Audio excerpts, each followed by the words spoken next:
के मुख्यमंत्री नीतीश कुमार ने पटना में सर्वदलीय बैठक बुलाई है, जो कि इस समय चल रही है। बैठक में जातीय जनगणना के आंकड़ों पर चर्चा की जाएगी। इसमें मुख्यमंत्री नीतीश कुमार, उप मुख्यमंत्री तेजस्वी यादव समेत 9 दलों के नेता मौजूद हैं। राज्य सरकार सभी पार्टियों के सामने अपनी रिपोर्ट रखेगी। कहा यह भी जा रहा है कि नीतीश कुमार सभी दलों की राय लेंगे। साथ ही इस बैठक में आर्थिक सर्वेक्षण पर भी चर्चा होगी। ये तस्वीरें हम आपको दिखा रहे हैं। नीतीश कुमार की अध्यक्षता में इस समय बैठक चल रही है। सर्वदलीय ये बैठक है। बैठक में मुख्यमंत्री, उप मुख्यमंत्री और तमाम राजनीतिक दलों के नेता मौजूद हैं। बिहार में जातीय जनगणना पर जारी घमासान को अब हम आपको 3 तस्वीरों के जरिए समझाते हैं। प्रधानमंत्री मोदी ने आज जगदलपुर में कांग्रेस पर जमकर निशाना साधा। उन्होंने जातीय जनगणना का जिक्र करते हुए कहा कि कांग्रेस ने देश को बांट दिया है।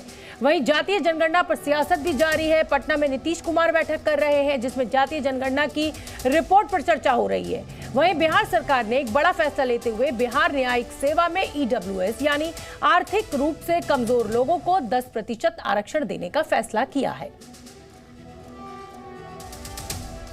और इस समय की बड़ी खबर आपको बता दें, बिहार सरकार ने आर्थिक रूप से कमजोर लोगों को 10% आरक्षण का लाभ देने का फैसला लिया है। इसका फायदा बिहार न्यायिक सेवा में आर्थिक रूप से कमजोर कैंडिडेट्स को मिलेगा। इसके लिए नीतीश सरकार ने बिहार उच्च सेवा नियमावली 1951 में संशोधन किया है। नीतीश सरकार ने कैबिनेट की बैठक में कुल 14 प्रस्तावों को अपनी मंजूरी दी है।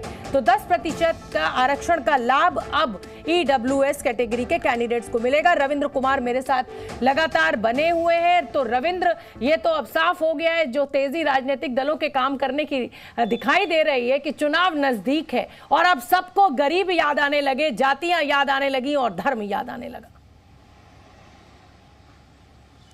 बिल्कुल, जिस तरह से कल जातिगत गणना का जो सर्वे हुआ है, अभी जनगणना इसको कहना काफी मुश्किल होगा क्योंकि वो केंद्र सरकार के हाथ में होता है कानूनी तौर पर। ये सर्वे हुआ है, उस सर्वे में OBC और अति OBC का जिस तरह से घालमेल किया गया है, बीजेपी के नेताओं ने ऑफ द रिकॉर्ड जिस तरह से बातें कही है कि मुस्लिम समुदाय के जो 53 जो जातियां हैं उसको भी OBC और अति OBC में डाल दिया गया है और इसलिए संख्या को बढ़ाया गया है।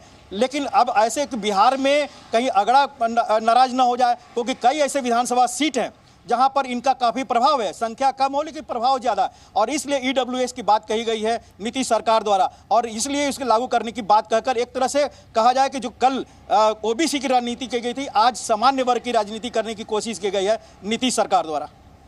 तो बड़ी जानकारी रविंद्र इस समय दे रहे हैं। 10% EWS कैटेगरी का रिजर्वेशन नीतीश कुमार के द्वारा घोषित किया गया है। तो किसके कितने OBC वोटर, ये इस समय हम आपको दिखा रहे हैं। लोकसभा चुनाव में अगर 2009 की बात करें तो 22% OBC वोट बैंक जो था वो बीजेपी के खाते में गया था, 24% कांग्रेस के में, क्षेत्रीय दलों के में 54% गया था। अगर मैं सीधे 2019 पर आती हूं तो 44%, यानी ये बीजेपी 2009 से 2019 10 सालों में दुगने का इजाफा हुआ है OBC वोट बैंक में। जिस तरीके से प्रधानमंत्री नरेंद्र मोदी को OBC चेहरा बनाकर बीजेपी ने प्रोजेक्ट किया है, ये सीधा सीधा फायदा इन आंकड़ों में दिखाई दे रहा है। लेकिन अब इसी OBC की राजनीति कांग्रेस के द्वारा और तमाम स्थानीय दलों के द्वारा शुरू कर दी गई है।